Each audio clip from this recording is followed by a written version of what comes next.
नहीं था।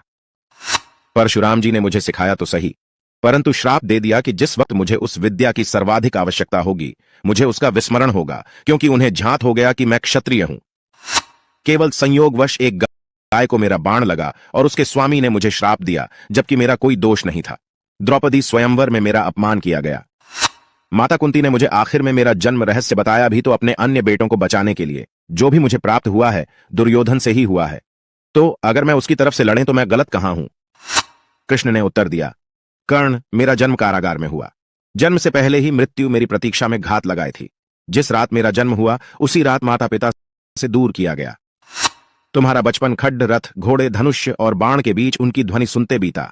मुझे ग्वाले की गौशाला मिली, गोबर मिला और खड़ा होकर चल भी पाया। उसके पहले ही कई प्राणघातक हमले झेलने पड़े।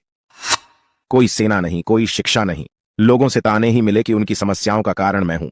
तुम्हारे गुरु जब तुम्हारे शौर्य की तारीफ कर रहे थे, मुझे उस उम्र में कोई शिक्षा भी नहीं मिली थी। जब मैं 16 वर्षों का हुआ तब कहीं जाकर ऋषि सांदीपन के गुरुकुल पहुंचा। तुम अपनी पसंद की कन्या से विवाह कर सके। जिस कन्या से मैंने प्रेम किया वो मुझे नहीं मिली और उनसे विवाह करने पड़े जिन्हें मेरी चाहत थी या जिनको मैंने राक्षसों से बचाया था। मेरे पूरे समाज को यमुना के किनारे से हटाकर एक दूर समुद्र के किनारे बसाना पड़ा, उन्हें जरासंध से बचाने के लिए। रण से पलायन के कारण मुझे भीरू भी कहा गया। अगर दुर्योधन युद्ध जीतता है तो तुम्हें बहुत श्रेय मिलेगा। धर्मराज, अगर जीतता है तो मुझे क्या मिलेगा? मुझे केवल युद्ध और युद्ध से निर्माण हुई समस्याओं के लिए दोष दिया जाएगा। एक बात का स्मरण रहे कर्ण, हर किसी को जिंदगी चुनौतियां देती है, जिंदगी किसी के भी साथ न्याय नहीं करती।